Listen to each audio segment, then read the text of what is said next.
Good morning, everyone in the United States, and good afternoon, not afternoon, sorry, good evening to people in my time zone. And my name is Ankit Khandelwal, and I am one of the passionate MOOC enthusiasts. MOOC, which stands for Massive Open Online Courses, and I pioneered my own MBA, which is called Zero Cost MBA, and I decided to bring more such people who got benefited like me from this new education revolution. And there's has been a lot of discussions happening, a lot of new things are coming up, and in this series we were discussing people who or actually got benefited from this and shared their own perspective. So far we have Dilrukshi from Sri Lanka, and we have Jos Massan from Netherlands, and we have one of our friends who has taken 60 MOOCs from Bosnia and Herzegovina.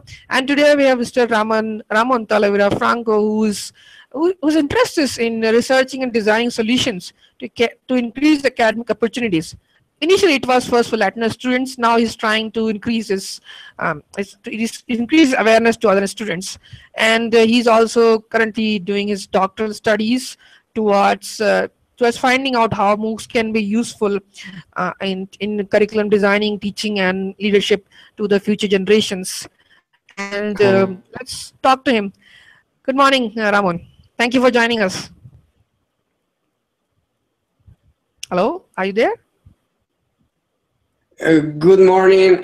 So I'm losing your connection, so hopefully we can have this doesn't happen during the interview.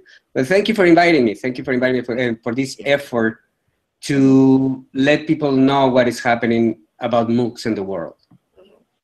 So that's very unusual. For the first question, generally asked from everyone is how you get to know more about MOOCs. Because I have seen one of your LinkedIn posts which talks about how MOOC led me to Harvard.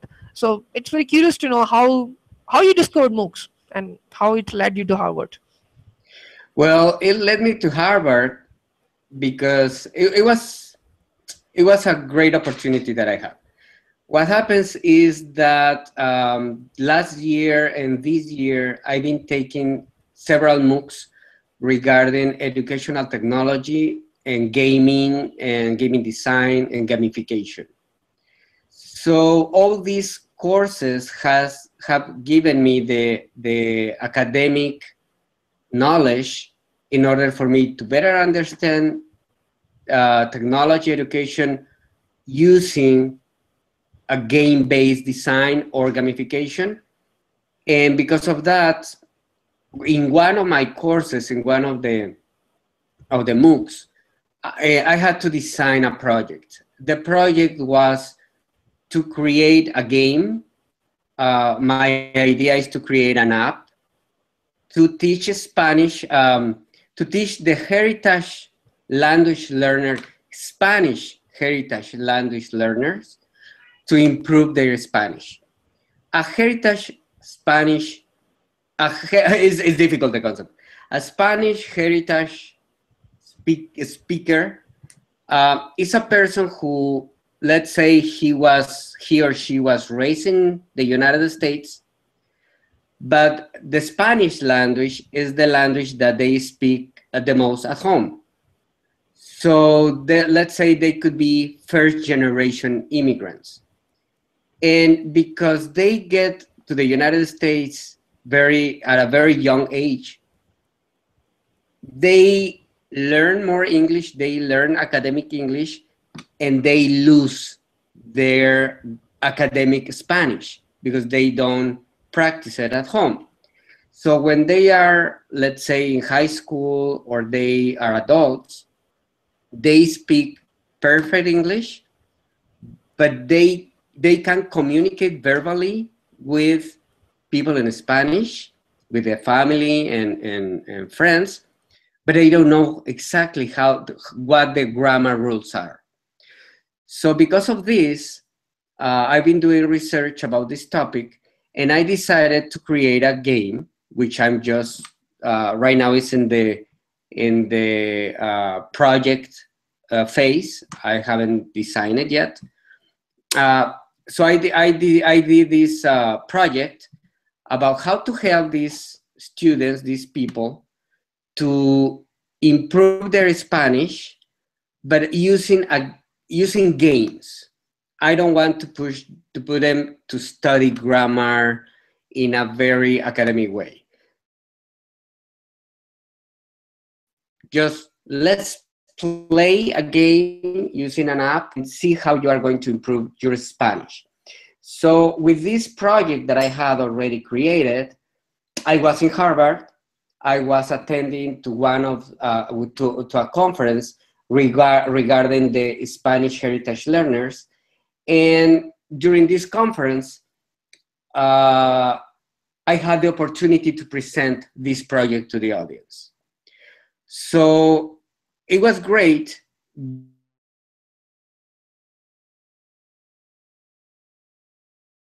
First, I didn't expect to do it.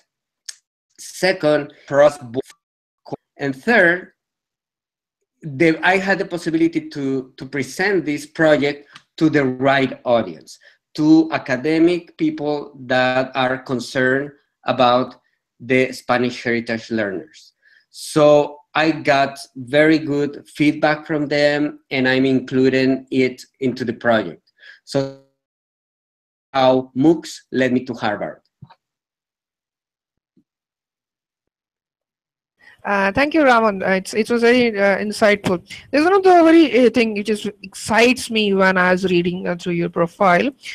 You have made a program. It's called Innovative Credit Recovery Payments to reduce dropout rates in Texas, and it has benefited thousands of students since 2005. As far as I know, it's a very good program.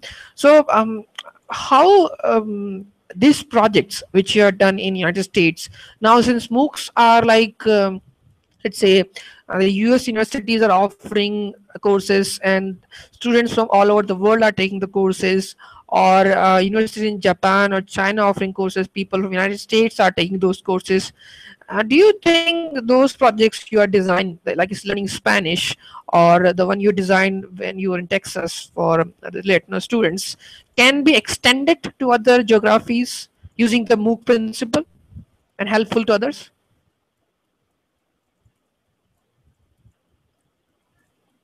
Yeah, what happens is that in the program that I was coordinating, I was managing at the University of Texas at Austin, had two components. The first component was to provide credits to the students that came from any part of Latin America at a high school level, to analyze the transcripts and be able to match with the Texas standards. So we could tell the high schools that the student who study, let's say, mathematics in certain school, in certain educational system in Mexico, it means that this student has such and such number of credits.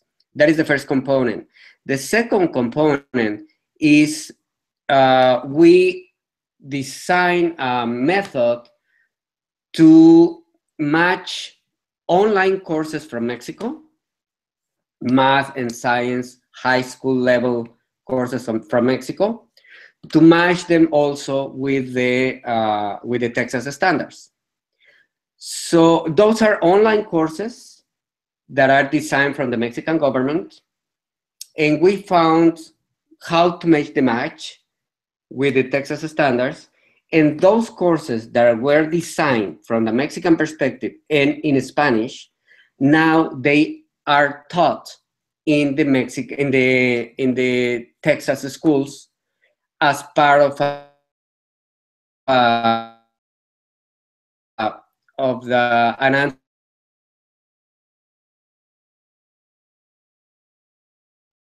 ancillary material for the Spanish teach or side. And with something similar with the high school students, I would say that it would be a great opportunity for many students in the whole country to learn from a MOOC, let's say math and science again, that is focused in high school, and with the help of translations into the language of the students.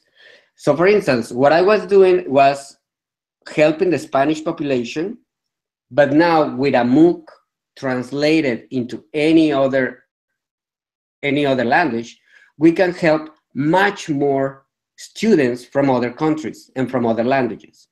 Right now, you know, probably Khan Academy and Coursera and edX, they are including this, translation component in their courses. Of course, it's not only to translate the courses into the language, what is going to make them efficient, but it's a good start, because if I have, let's talk about my population, the Spanish population. If I have one academic course, let's say Algebra 1, the Algebra 1 is already built through the standards from the United States. That course already has translation in Spanish. So my population that come here to the United States and they don't have our courses because they don't understand the teacher that is teaching that subject, they can have help by using the MOOCs. The teacher can see the teacher can help, can use those to improve their curriculum. So a student who is taking this course and reading the translation in Spanish is getting much more understanding of the subject. And of course, the student is going to be able to ask better questions to the teacher, and the teacher is going to help them better. So I can see that what I was doing at the University of Texas at Austin, now it can be improved by using MOOCs. It's like what you're doing was very much earlier version of MOOCs. Were quite interesting. So there's one thing which I just got caught up in now. It's you are now kind of instructional design of new things you're designing. So what do you think you are being in this field or the teachings and educating people so many years. You have a website teaching Spanish. Sorry. I think you can see now. It should be ups and downs in technical. But so my question is, what kind of qualities you keep in mind when you design something like MOOCs as a teacher or as a designer? Could you repeat the question, because I lost it? Can you hear me now, sir? Right. But it goes and yeah, but can you hear me? The picture can be sometimes, but can you hear me? So let's just have a just audio. If video goes down, don't worry, just audio. So my question was, you are now instructional designer, you are also designing the courses like from many years, and now MOOC format has come in. So now when you're designing things, what kind of essential content or qualities you like to have in mind to engage your student, to maximize their learning? What are things MOOCs must have from your perspective? The culturally relevant material, which is going to be difficult, by the way. It's difficult, but that is something that can be added in the courses. People from, I don't know in your country, but people in Mexico learn a little differently in my country than in the United States. So when the students come to study here, they have to face a different way to learn and different way of instruction. So let me interrupt you, sir. So when you said different medium of instruction, is it the change in standards of education, or is it it's like the Mexico and US might have different way of system of assessing, or maybe different curriculums in the classroom? Are you talking about those, or is there something else? Let me tell you, it's everything. It's everything, because it's a different curricula. It is a different way of teaching. The environment is totally different. The school's environment is totally different. The school's rules are different. The language, of course, is different. So everything is different. from my country to here. And if we are talking about university, really different. If high school is different, university is another world from a Mexican perspective. Because in Mexico, you go to the university, you attend your classes, you attend your lectures, and then you go home. You don't stay at the university. And your social life basically is outside of the school, and you have the academic resources in your school, of course, but now with the help of internet, you can have it at home. But what I mean by that is here in the United States, the students go to live in the university, live by the rules of the university. They made the whole social life at the university. And that makes a huge difference from a person who comes from Mexico who is not used to all that. So for a MOOC, it's going to be complicated. It's going to be complicated to make like different kind of a MOOC from different countries' perspectives. It's not going to be possible.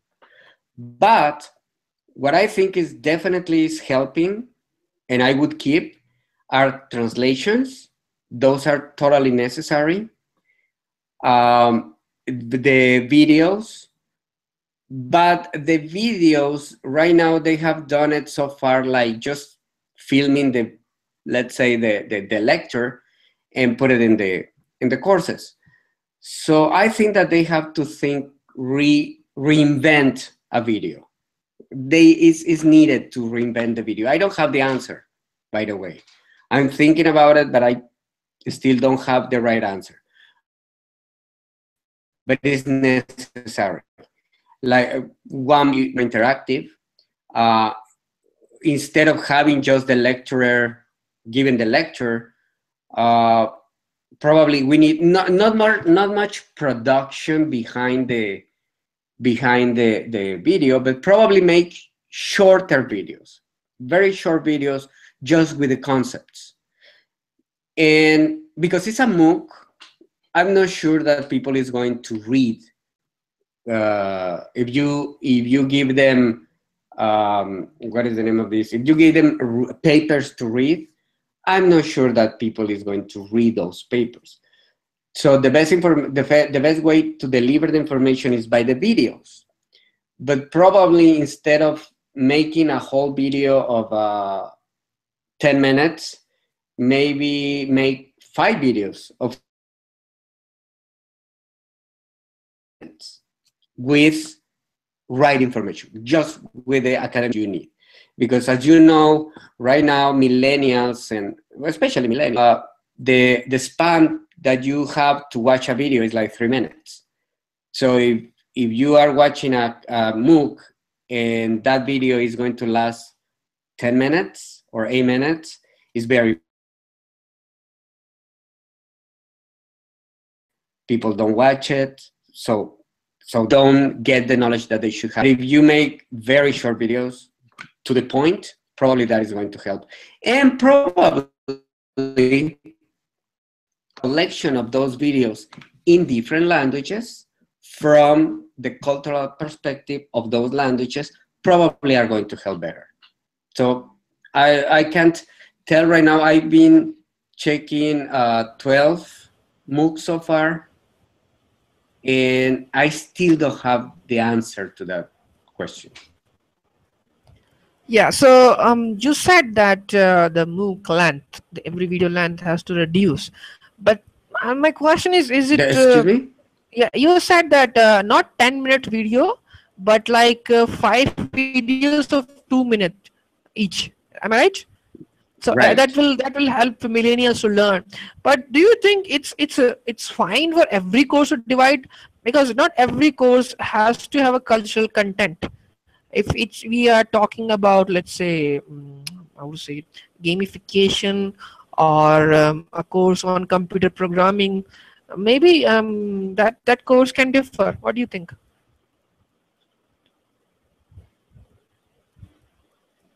Yeah, it depends. And I've seen wonderful videos that last 6 minutes, wonderful videos, but even for me, there are videos that no, this is totally boring. It's not engaging, are not engaging me. But for instance, I recommend that I don't remember exactly the name of the course, but it's like storytelling. It's a storytelling from iVersity. That is the company that Yes, yes, is. yes, yes. That's I've seen the course. I was storytelling from University. Yes, I know about the course. You saw it. Yes. So do Yeah. you remember the video? No, I haven't taken the course, but I do know there was a course from University. Yes, I know about it. Okay, but those videos were excellent. Those videos, because the lecturer, well, she's a storyteller. She's a storyteller already, so she knew how to engage you in her lectures, and the video was used differently than the rest of the videos that I've seen. They really use the video. The lecturer is talking, and you can read or you can see some images while she's talking, but I mean, she doesn't disappear. It's like in a green background, and let's say she's talking about a pencil, and the pencil appear, but it's not the image of the pencil. It's like they give you hints. Pencil. I don't know. It's really interesting. So Let that's me what I've interrupt you. So let me interrupt you. It's seen. more about Uh, how do you uh, engage? How do you engage your what do you say students in any MOOCs? Is that's more important aspects. It can be like having a pencil in a storytelling session, or it's like adding cultural content, or it's just dividing the videos. Is that what you're saying?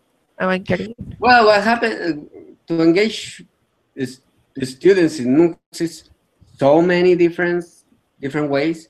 We all learn from different perspectives, Yes. um, but definitely, and that is the challenge. That is the challenge. How to find, for instance, people who learn visually, people who learn audibly, people who learn kinesthetically. I can't even pronounce the word. How you can include all these skills that the students have and put it in a MOOC. It's different. It's very difficult. So I think that we people who are interested in MOOCs and who are interested in see the next generation of MOOCs so soon, we have to work on that. We have probably to make an investigation. How do kinesthetic, oh my God, I can't, kinesthetic students, how do kinesthetic students learn in an online course?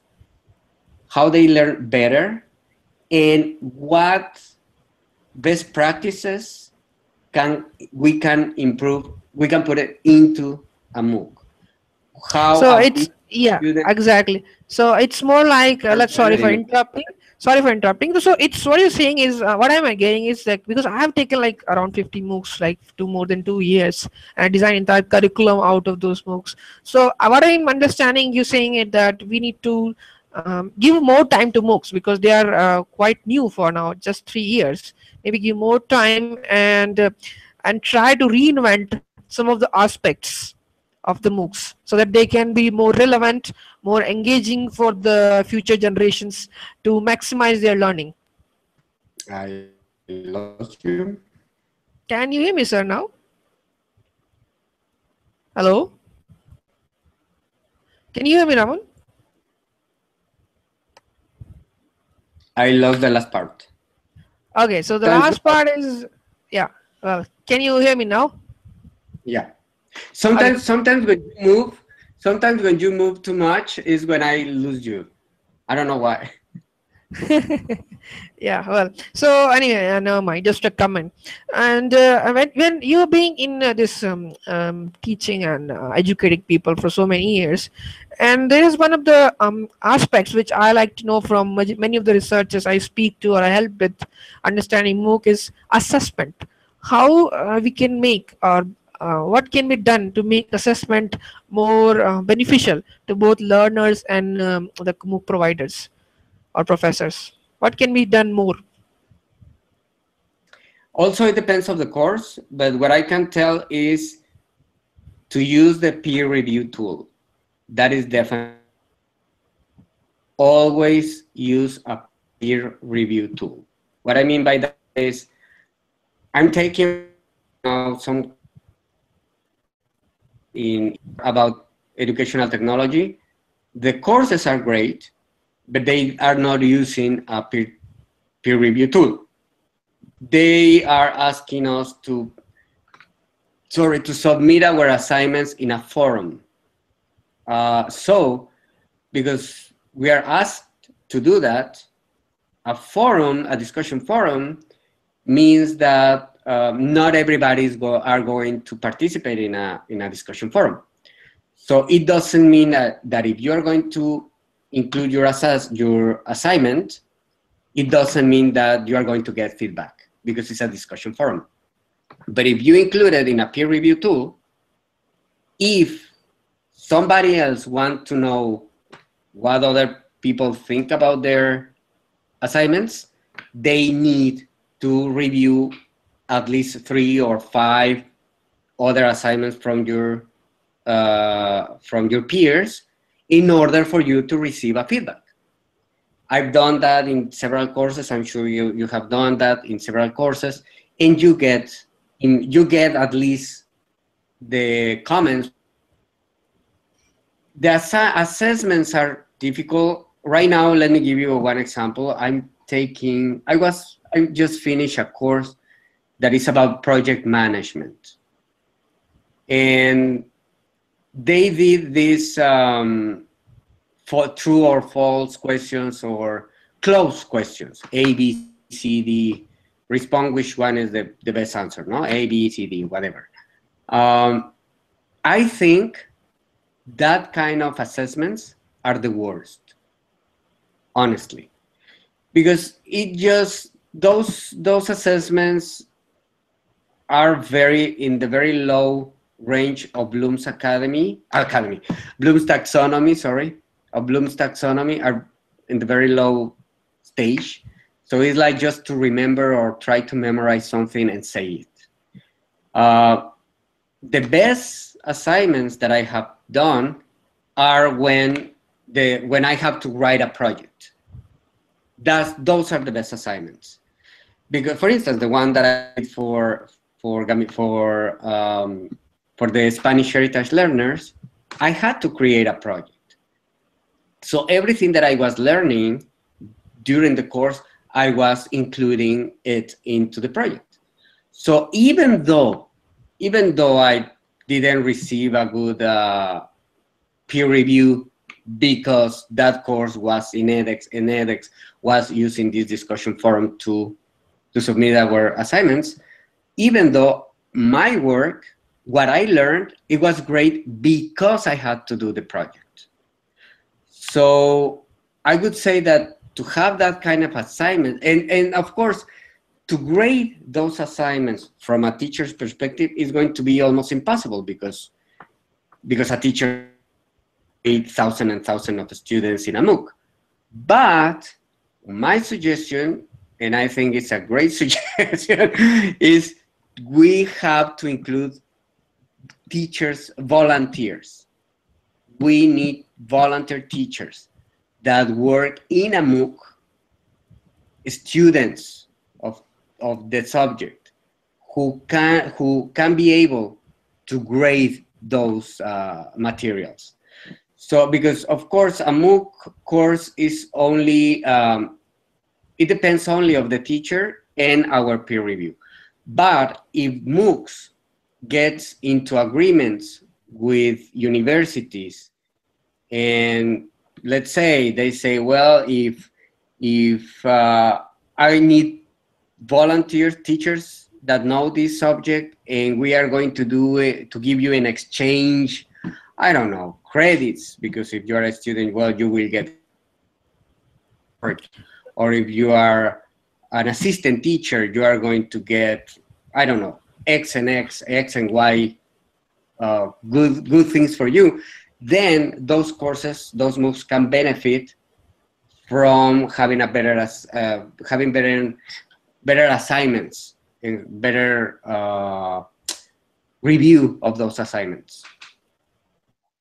So you were saying that it's more about collaborative learning. It's not just a professor teaching and grading. It's like students can learn from other students, and some students can also become a teacher and grade those things. Exactly, right? That's what I'm. Yeah, but including the teachers, volunteers Okay. So that can go along. yeah. So that can be one of the innovations which can happen, which can come up in future in MOOCs. I think Exactly. that can come up, and so when we see the MOOCs, they are spreading all around the world, and anyone can sit inside home and can take the courses. So do you think that MOOCs are for everyone because they require a lot? Since you are also a MOOC student, not just designer, you're also a student. Do you think that MOOCs are not for everyone because they require a lot of discipline, individual passion, and also a lot of set of own what is it, own commitment to finish a course? So do you agree with that? Yeah, totally. MOOCs are not for everyone, definitely. Yeah. So there is also another component that could be included. Because right now, most of the MOOCs, especially at the beginning, they were designed as a lecture, as a regular lecture in your university. What I mean by that is the first course that I took, it lasted, I think, 12 weeks, basically. It was like a 3-month course. And it was wonderful, by the way. But it was designed as a lecturer. And As a, not are you saying as a replacement of entire course and semester? exactly, Okay. exactly. Yeah. So it was like too long, and for me, I needed it, so I took it. But I think, especially those courses, are not for everybody. So what I think also is MOOC should make an experiment also and work in modules, offer models instead of the whole course. Offer a model, and you will put those models together from different MOOCs, and then you can get some credits. I mean, not credits, but because that's very difficult according to the universities. But to get a certificate, to get something that show that you have if it is a module, it's not going to be too long. Probably it's 2 weeks a module, so it's short. So if a person who doesn't have the discipline to take a 6 weeks course, 8 weeks course, at least the student can try 2 months and see what happens. And probably that is the way we can engage more students into the online education. So it's I think it's already started. Coursera has started specialization courses. I think With few months. models? Yeah, the modules I think similar. I haven't gone through those courses. I haven't taken them, so I'm not sure if it's exactly what you're saying. But they have started something on similar lines, dividing the entire specialization in like many different courses, and you can take with your own pace. And I believe each module lasts like 3 to 4 weeks, maybe less in some cases. Okay. So I think they Okay. are So thinking on the same line. So there's so you have very similar opinions of some of the education people, some of the educationists on the same line. And okay. one of the question which came to me, it's more about gamification. You worked in it. You worked or you praised about it. So do you believe that if we include more gamification or say how to say or more play style learning, playful learning, I don't know the exact word, so it will engage more audience? Hello, can you hear me?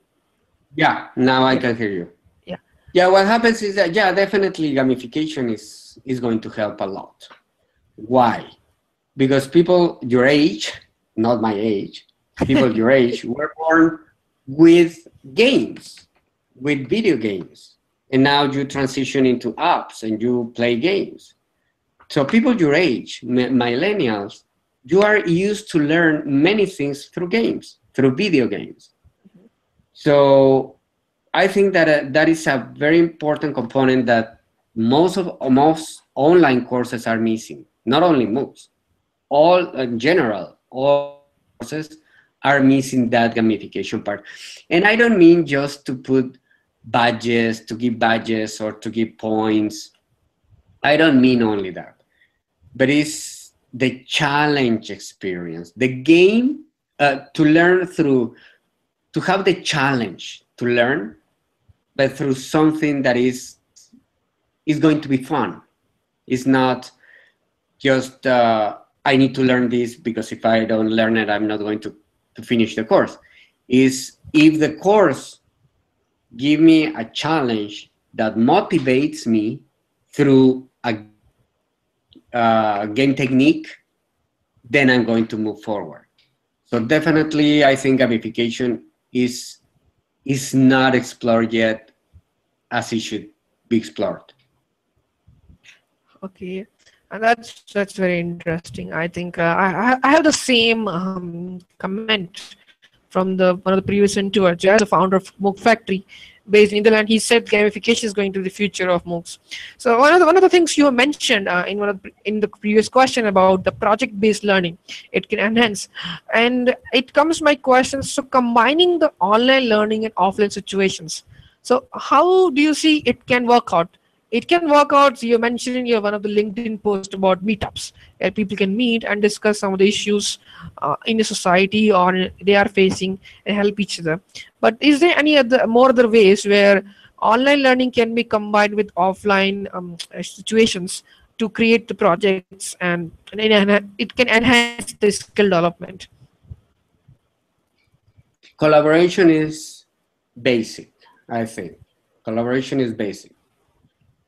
So it can be, for instance, the meetups help a lot. I don't know if you saw the project that I uploaded to my blog that is regarding how to teach, how volunteer teachers in order to help the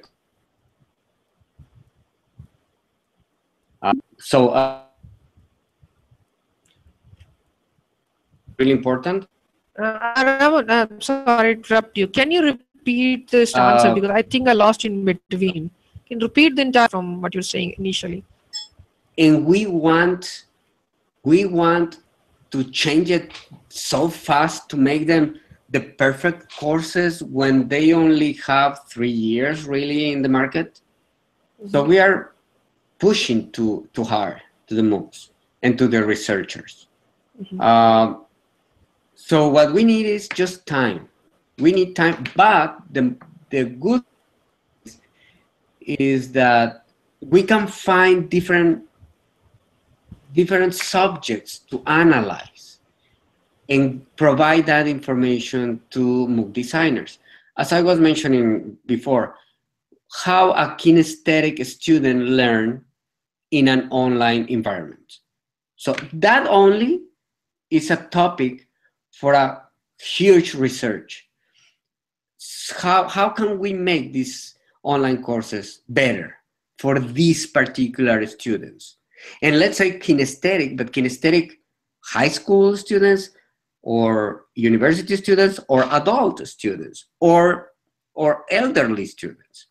So just that part gives us a lot of research to do.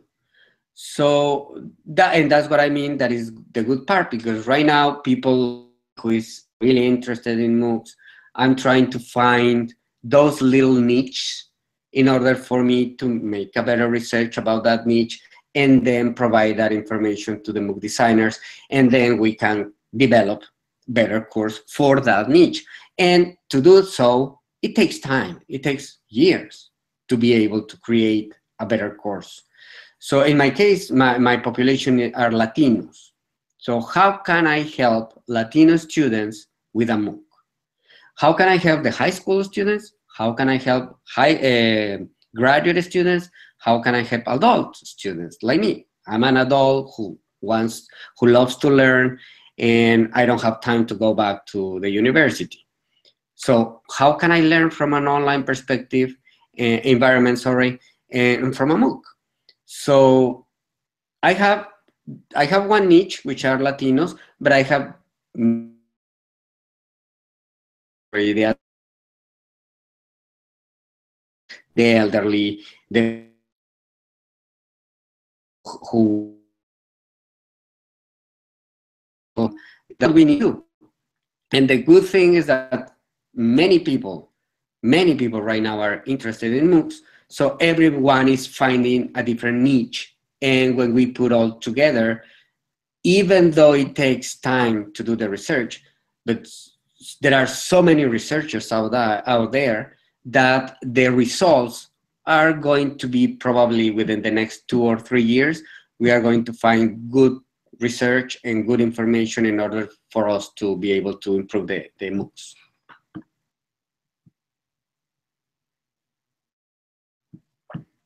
It's a nice thing you have mentioned. I have a very interesting question. Someone asked me in very one of the discussions, since you are working for Latin American communities, and there is a challenge about in one of the website about how to educate the refugee and migrant population. I'm sure you are following the news. There are many people being displaced from their own countries, and they are living in shelter homes in the other in their neighboring countries, and providing education to them is a very challenging issues. And there has been a competition about how they can be educated in the best way. And you have work. I've seen your work, and you have worked with Latino students. So if I have to ask you, what have the steps can be taken combining the kind of teaching you have done, or about MOOCs, what will you say they can be educated in the best way? Just opinion, sir. If I understood correctly, is what is my opinion regarding the how to teach Yes, students how they with can all be taught. Yeah, because they are, I believe they are also facing some difficulties, like you might have seen while you are teaching, some oh, the difficulties. migrants. Yeah, You talk so about the migrants. Yeah, migrant. Well, maybe that can be the better word. Yeah, yeah, yeah. No, immigrants. You're correct. You were correct. I was wrong. Yeah. Immigrants. Yeah. Yeah. Well, that studying also, by the way, because I am an immigrant myself in this country. Even though right now I have an American citizenship, but I came to this country from Mexico. And when what I've seen right now, what I've seen so far, is that MOOCs can help humongously to this population.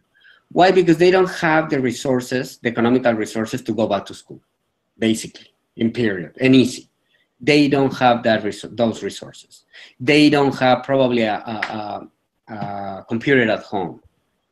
They are working long hours, and they just can't continue studying.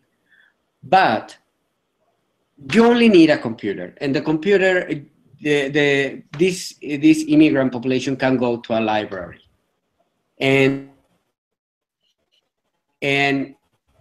if they take these kind of courses, they are going to build their knowledge, their skills.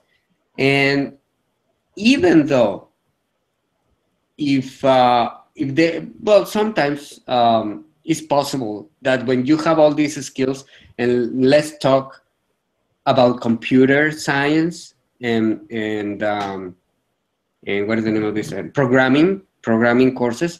Right now in the United States, I don't know in your country, but in the United States, all the companies need computer science, programming, web designers, blah blah blah. So in fact, did you check the video that I uploaded in the blog? I'm not sure if No? I checked. Okay. I'm Okay, not sure. just check the video, because that is my proposal. That is basically what you are talking. Well, your question is about my proposal. I mean, my proposal is what I made mess right now. What I meant is, I check that in the United States, many companies need computer science and programming professionals. In the Obama administration, is is allocating a lot of money to support not exactly immigrants, but English language learners.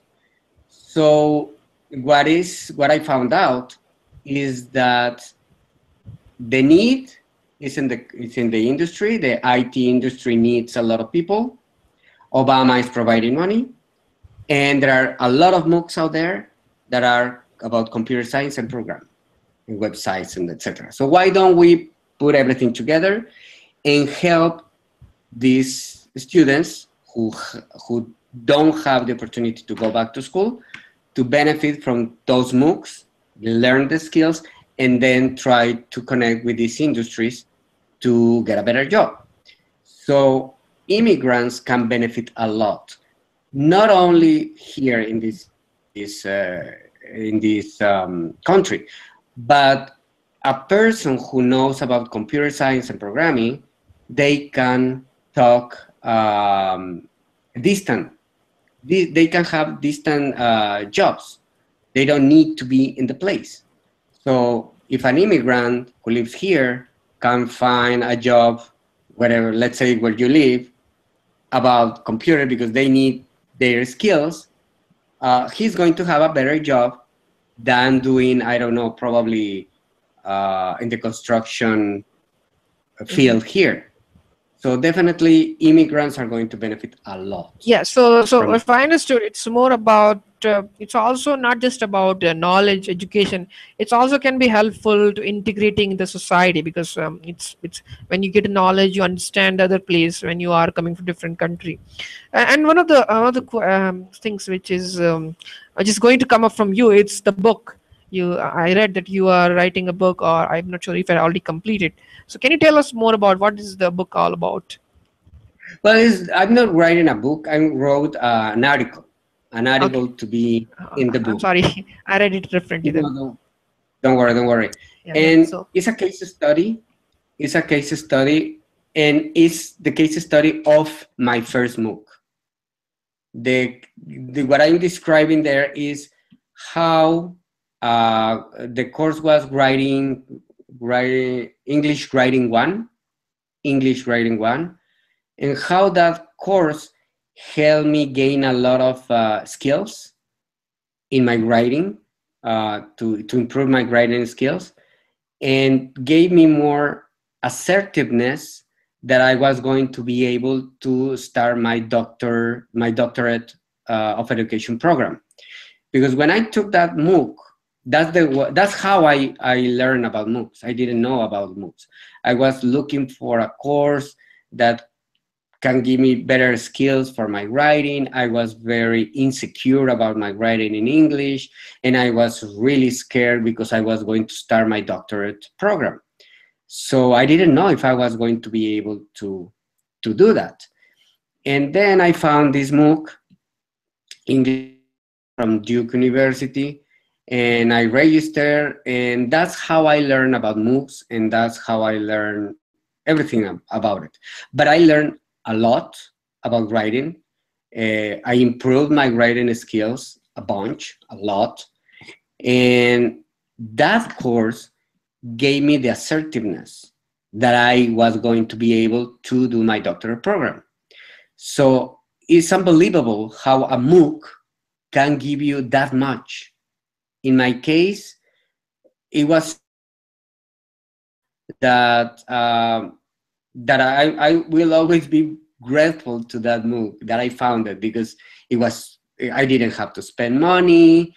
I had an excellent lecturer. We had an excellent peer review tool. Everything was good. So I decided this case study, and it's going to be included in a book that I don't remember the name of the book, unfortunately, but it's going to be this book published this year, 2015. I don't know exactly when. So a single MOOC has changed your life, and it has changed life many. I have interviewed so many people, and I'm just looking at how MOOCs has changing their lives. So it's really wonderful, sir. And we come to one of the last questions. I'm sure we still have time. So it's if if you have to give your advice to someone who are just new to MOOC world, let's say I'm let's say 22 years old youngster or 23-year-old youngster, 23 to 25, doesn't matter. I just heard about MOOCs, and I'm asking you. I just heard about MOOCs. Can you explain me the benefits of MOOCs? What I'm gonna get? What should I do? How do I do? Well, what I can tell you is just to explore. If somebody tells me what is a MOOC, in fact, people have asked me, my answer is that go and explore it. Check it out. You don't have to do all the quizzes, do all the assignments, check all the videos, read every article. But choose one of the MOOCs that you think are compelling to you. No, don't open a MOOC just to open a MOOC. Find a MOOC that is going to be great. It's a subject that you love, astronomy, Beatles, I don't know, whatever. So find that MOOC and just check it out and try. Try one assignment if you want, try one video, etc., little by little. And if the course was engaged to that person is going to continue trying to finish the course. And if that person doesn't finish the first MOOC, probably is going to finish the third or the fourth MOOC that is registered for. But definitely is the topic is the most important thing. You need to check what is the topic that you are interested in, and just, for instance, right now I told a friend, he's very young, he's, well, something like that. And told them about computers and in programming in Java in Khan Academy. And he didn't know about MOOCs, he doesn't know about computer science, he doesn't know about programming. And I was telling him, this is the time for you to learn all these skills. So why don't you try one of those courses? And I think he registered to the one in Khan Academy, and he's working. He's very passionate right now with the course. About it, his English is not good, but he's doing a very good job. And even he told me that he already checked the one in computer science from Harvard, and he is really excited. He thinks that he's not going to be able to finish that course, that he see that is a very difficult course, which it is, but at least he's playing around and he's learning a little bit. So if he can finish the course from Khan Academy, it's going to be awesome, because he will get a lot of knowledge, a lot of skills that he didn't have before. And if he gets engaged, he will continue looking for other MOOCs. Yeah, very well said, sir. You said it's like learning is what and if people really get engaged and find their interest, they will continue afterwards. So one of the very last thing, is there something you want to tell us about your experience from all we discussed so far, your experiences? Is there anything you want to tell us, that who people who are going to watch this, or listeners, anything I missed asking or you wanted to share? Oh, no, not really. Well, the only thing that I want to tell people is try a MOOC. Try a MOOC. Enjoy a MOOC. There are so many subjects out there that are very compelling to me. I would love to take, I don't know, I have a list of endless MOOCs that I want to take. And I find joy learning with the MOOCs. Especially because I know that if I fail, nothing is going to happen with my assignments. So nobody's going to tell me that I'm a bad student or whatever. I'm just learning for fun. So my suggestion, open a MOOC and enjoy it. And that's it. Well, thank you very much, sir, for having us here. You found time on a busy Saturday sorry, afternoon or morning. I'm very confused in time zone. But it was really wonderful to have your perspectives from both like a designer as well as a learner as well as a mentor, because you are very senior to all of us, especially to me, and I really like to meet people like you who are doing a great job. Thank you very much, sir. Thank you, Ankit, and thank you very much to you too.